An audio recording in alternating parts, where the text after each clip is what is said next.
So we're back with the fight announcements. We've got a bunch of new fights that have been made recently, and I'm going to go through all of the recent fight announcements in today's video, giving my early prediction and breakdown of a few of these matchups that have been made recently. So we're going to start off with the most recent one. Dan Hooker versus Bobby Green is in the works, close to finalized for the December 2nd card. That's the really stacked fight night in Austin, Texas is where it is apparently. And it's going to be the main event of the card. So that's a little bit weird, like the fact that this is the main event. It's probably the most name value for the card. Like, obviously, Dan Hooker, Bobby Green, both very well-known names, but in terms of, like, what's the highest quality fights, it's probably not these ones. Like, this card has matchups like Cannonier versus Dolidze and Font versus Figueiredo on there, and they're not main events. So, I don't mind it. Look, I'm not going to complain about this being a main event. It's a great fight, and the rest of the card is stacked. So, pretty solid on that front. As far as the early prediction goes, this is a really tough one to predict, because Dan Hooker looked pretty solid against Jalen Turner, and he showed to kind of come on late and use his veteran experience and kind of turn Turner back and just tough it out, and just bring him into a brawl and win that way. But against Bobby Green, I don't see him doing that as well. Look, Dan Hooker, he's got some good power, but he doesn't really like one-shot people anymore. Hasn't one-shotted anyone in a while. Like, he was tagging up Turner and hurting him, but even Turner wasn't dropping to the ground. So Bobby Green, he's a veteran striker. He knows what he's doing. He looked great against Grant Dawson. He didn't look amazing against Tony Ferguson, and he looked average against Jared Gordon. So it's hard to know how good that Grant Dawson performance is going to age, because obviously he just caught him with a shot. So is he really good, or is Grant Dawson's striking defense just a bit questionable? As an early lead, I will go with Dan Hooker, though. Like, I just think he's a bit more versatile than Bobby Green, and I think he can kind of figure out his style and use his reach as well to intercept Bobby Green too. Look, the one thing I don't like, obviously, Bobby Green does really well against people that come forward and strike first at him. He's a good counter striker with that hands-down style, but when you make him come first, he leaves himself open, and that weird hands-down style that he has doesn't always work the best on the front foot. It becomes a bit easier to catch him. Like, Drew Dober caught him with a big shot and put him away when he was pressuring. So I think Dan Hooker, it's tough to see whether Hooker could finish him. Look, he could even try and mix in some grappling, but I think this probably could go all five, and I think this is going to be just a war and a really fun fight. It's going to be like a new version of Dan Hooker versus like Dustin Poirier. It's going to be like just a lower quality version of that fight, like Bobby Green with that boxing, Dan Hooker with the kicks too, which I think he can mix in pretty well. I'll probably have to do a little bit more tape research in the lead up to this fight to come to you with a official proper prediction. But amazing fight, really solid scrap. It's definitely going to be a war. I do think that's probably the reason why they put this as the main event, because they just know that they can rely on this fight to just be fun. And there's not going to be anything bad about this fight. Like, unless someone gets injured, there's really no way this fight ends up being bad. Like, I don't see either guy just stalling out or just kicking on the outside or anything. Like, I think the way these two fight, this would have to be just a war and a banger. And just a barn burner of a scrap. So early prediction, I'll go with Dan Hooker by 48-47 decision. That's my early prediction. We move on though to the next fight that has been made. It's Arman Tsarukyan versus Beneil Dariush. Is also in the works for that same card. I imagine it's going to be the co-main event. Incredible fight, and the fact it's not the main event of a card is incredible. This is an amazing fight. I wouldn't have even minded if this was the main event, to be honest. So the fact it's a co-main, or maybe not even, like just a 3-round fight, is sick. I'm going to go with Arman Tsarukyan, though, in this fight over 3 rounds. I just can see him just having success, and I can see him being just more athletic and more capable than Beneil Dariush. I think he's going to have a bit more confidence as well. Obviously, Dariush, coming off that Oliveira fight where he got just kind of dealt with, his grappling wasn't shown to be that effective as well, so I don't think he's going to have a lot of confidence in that either. And Arman Tsarukyan, despite the fact that his last fight against Joaquim Silva was Like, it left a bit to be desired. It was a bit of a questionable performance. I'm not going to take too much of that away from him. Like, he still got the finish in the end. He still looked good for most of it.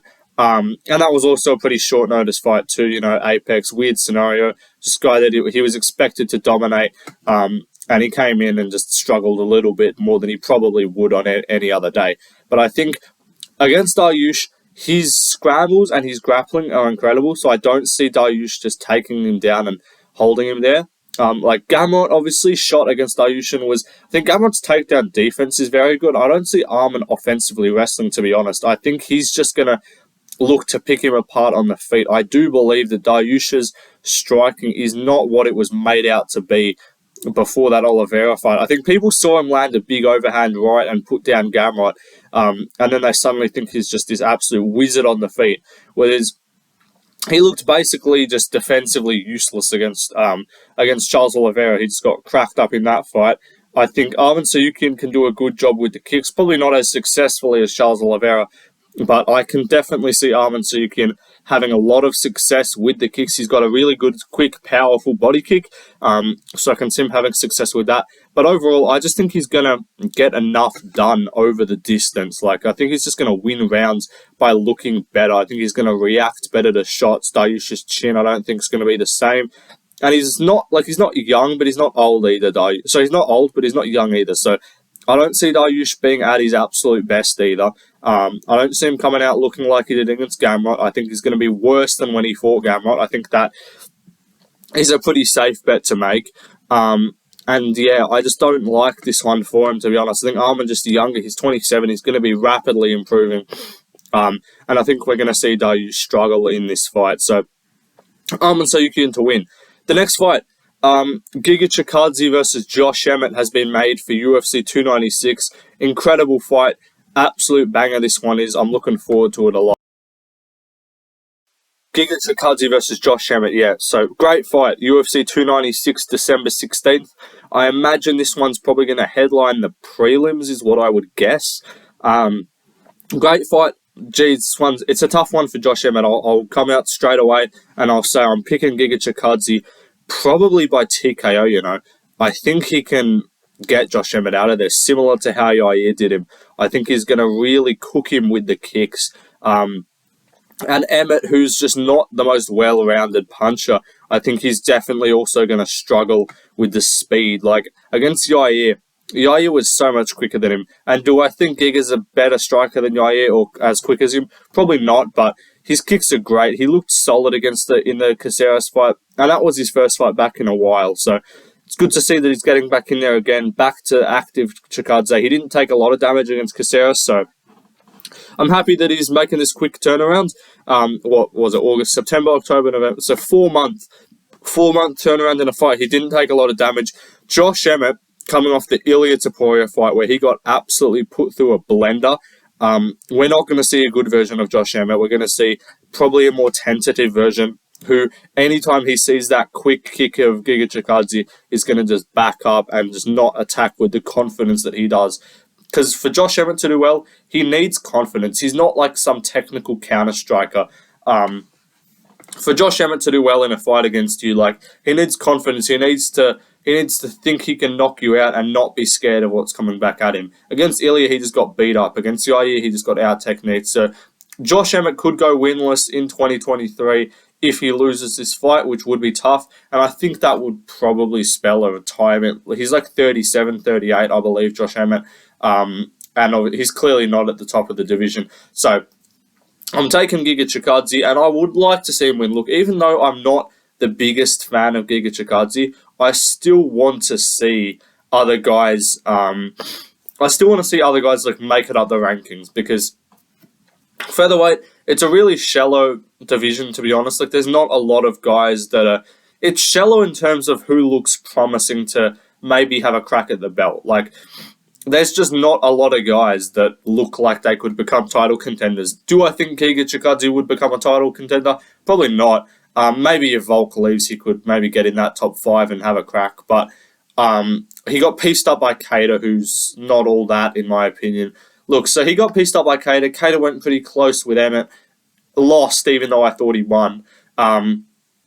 But MMA math just doesn't work here. It's a different type of fight. Kattar's a boxer. That's good for Emmett. Like, when you're just a boxer and you're not as powerful or quick as Ilia Topuria, he can have a bit of success. But I'm not going to pick him in this fight to land a big shot. I think Giga can stay out of trouble. Giga doesn't really get knocked out. Like, he got kind of beat up by Kattar, but didn't get dropped. He's got a solid chin, I guess. So I'll take Giga Chikadze, TK, third round or second round's TKO, or maybe just a 30-27 decision.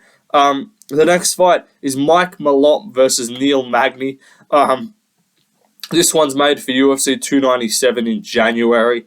For the Canada card, makes a lot of sense. They're trying to get Malott a ranked opponent. This one's probably the easiest ranked opponent that he can beat.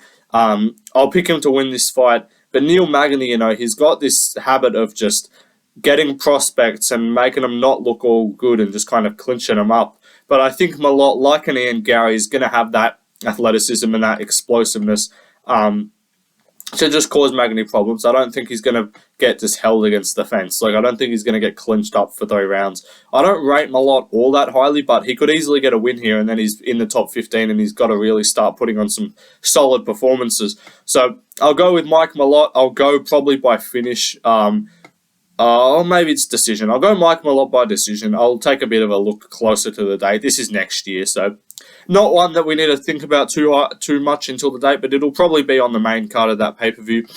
And like, Mike Malott's not a massive star, so it's good to see at least he's getting a ranked opponent, because last time we fought Adam Fugit in the feature fight of a pay-per-view, and that was just a little bit questionable, to be honest. So definitely picking Mike Malott. Neil Magny is not very good, so taking Mike Malott to win a decision, and I think then he'll start looking at further ranked opponents. Another fight that's been made is Cody Garbrandt versus Brian Kelleher. That's a solid fight, It's a solid fight, and I'm pretty excited for it. Cody Garbrandt, coming off a bit of a layoff, he fought Trevin Jones back in March. He won, looked a little bit iffy, but he still looked a bit quick. He looked on in that fight at least. And then he was going to fight Mario Batista, but he pulled out with injury. So now he's fighting Brian Kelleher, who hasn't fought in a hot minute. I remember he fought Umar Nurmagomedov and lost dominantly. I don't remember who he's fought since. I'll go with Cody Garbrandt, though. I think he's actually still not too bad, as long as he just doesn't get landed on the chin, because we know Cody Garbrandt's chin is about the level of fucking Ben Askren's striking, or Dylan Dennis's striking, to be honest. So, going to go with Cody Garbrandt to just be quicker, out-technique him, and win a solid fight. So Cody Garbrandt to win. That'll be on that December card too. Another one, Jamie Mullarkey versus Nasrat Haqparast. Solid fight. I'll go with Nasrat Haqparast. They both fought on the Sydney card earlier this year, in September. Jamie Mullarkey, in my opinion, got a bit lucky with that decision win over John McDessie. However, Nasrat Haqparast went to absolute war against Landon Quinones, who's a guy who's a lot bigger than him. I didn't like his kind of one-dimensional aspect in that fight. He looked a bit too one-dimensional, only throwing the boxing, but Mullarkey doesn't throw a whole lot either. He had openings to throw leg kicks against John McDessie, and he didn't. So I'm going to back Nasrat Haqparast to do better across 15, be better with the hands, be quicker with the boxing, because in my opinion, Jamie Mullarkey really didn't look all that good against John McDessie. And in that fight earlier this year, he beat Francisco Prado, making his debut. So not all that high on Mullarkey, but he's a fun Aussie guy, so we'll support him. Another fight, Chris Curtis versus Marc-Andre Barriult. That's also on the Canada card. So that's probably two main card fights right there, to be honest. I'd imagine that Marc-Andre Barriult was on the main card for Canada earlier this year. Chris Curtis actually was on the prelims against Imavov, which I don't know why that was on the prelims. And then fucking these fights, Marc-Andre Barriult versus Eric Anders was on the main card. But I'll definitely go with Chris Curtis. I don't believe Marc-Andre Barriult's done enough to earn a ranked opponent. But I guess they're doing these Canadian fighters against ranked opponents just to justify them being on a pay-per-view. So at least you can go, oh, look, it's a ranked fighter. But Chris Curtis, even though he lost that Imavov fight, obviously no contest, but he lost, his boxing is pretty solid. So I reckon he can tag up Andre Barriult, who's pretty old and not all that, in my opinion. So Chris Curtis to win that one. Another one, Alonzo Menifeild versus Dustin Jacoby. I'll go with Dustin Jacoby. His kickboxing is actually pretty legit, and I don't rate Alonzo Menifield's ability that much. He went to war earlier in the year with Jimmy Crute, and then won the rematch a lot more dominantly, but Jimmy Crute is completely fucking retarded. So I don't rate a win over Jimmy Crute all that highly, let's be honest. He basically put himself into that guillotine and basically didn't go for his only path of victory, which was grappling. Instead, he contended to strike on the feet with Alonzo Menifeild, who's a power puncher. So, stupid decision-making from Jimmy Crute in that fight, which cost him. I don't think Alonzo Menifield's all that good. He's coached by Pat Barry, so you just can't trust the guy. Probably touches kids. But Dustin Jacoby looked really good in his last fight against Kennedy and Zhezhuku. He's improving pretty rapidly, and I like how he looks in his recent fights. I'm just going to take a look briefly, see if we got some more fight announcements here. I'll run through a few of the smaller ones. Okay, we've got Shamil Gaziev versus Martin Beneil. I'll go with Martin Beneil just because of the fact he's got UFC experience. This is Gaziev's UFC debut. He's 11-0. He fought on the Contender Series, but ultimately I think Beneil will just be a bit better, do enough, win that fight.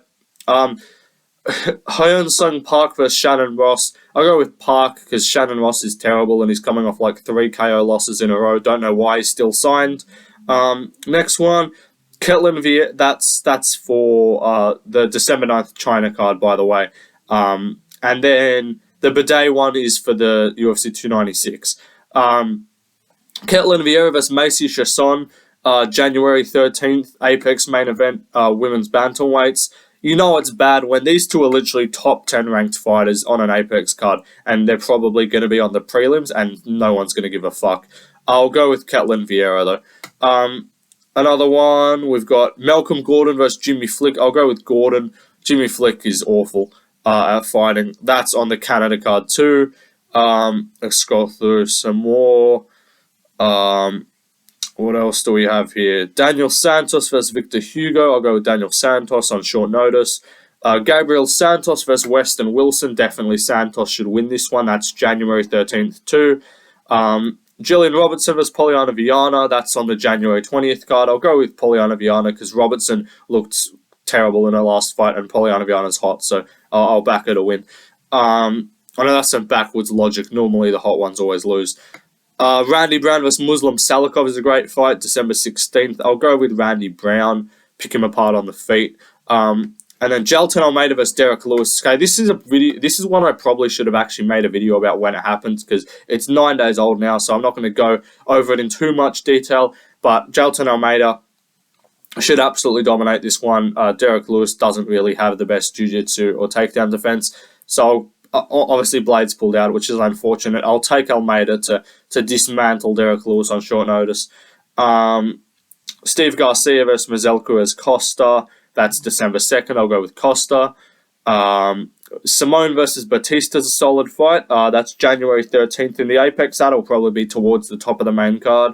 I'll go with Simone. I don't think Batista's all that good. And Simone actually did all right against Song Yadong. Wellington Turman versus Jared Gooden, December 2nd. I'll go with Wellington Turman. Who's Jared Gooden? What's he been doing? He's 1-4. Yeah, what the fuck? No way. Okay, get out of here. Yeah, definitely Jared Gooden. Caio Borrello versus Abbas Magomedov on short notice. Brazil, obviously Borrello should win that fight pretty comfortably. Preston Parsons versus Basil Hafez. I'll go with Hafez. He looked really good against Della Maddalena. Anything else? Brad Katona versus Garrett Armfield. I'll go with Katona. That's January 20th. We're going back a while here. Jeez, the 6th of October, right? I haven't done a fight announcements video in a minute. Marcus McGee, Gaston Bolaños. McGee will smoke him. That's also January 13th. And yeah, I think that's it. Iana Santos versus Norma Dumont. That's also January 13th. I'll go with Norma Dumont. Jesse Butler versus Jaka Sarig. I'll go with fucking Jesse Butler. I don't know. Geez, we're going back a while. These are all short notice fights. Burrito versus Pierce. I'll go with Burrito. That's November 18th. Charles Johnson versus Rafael Esteban. I'll go with Johnson. Also November 18th. Chad Anghigla versus Jose Johnson. Oh, fuck knows. I'll go with Higler. Casey O'Neill versus Ariane Lipski. I'll go with Ariane Lipski because Casey O'Neill is not good in my opinion. That's for UFC 296 as well. Andre Muniz versus Yun Yong Park. With Park. I don't know even if these... I might have already done these. Owen Aldana versus Carol Rose. I'll go with Aldana. That's 296 as well. Ricci versus Godinez. I'll go with Godinez.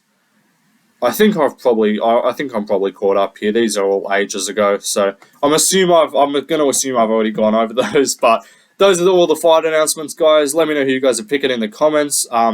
Like, subscribe, follow the Instagram, Left Lane MMA. You already know the deal. Leave a comment. Who you think's going to win? All of that. Go check out the prediction videos I did for 294, detailed ones, and the full card. And I'll see you in the next one. Peace.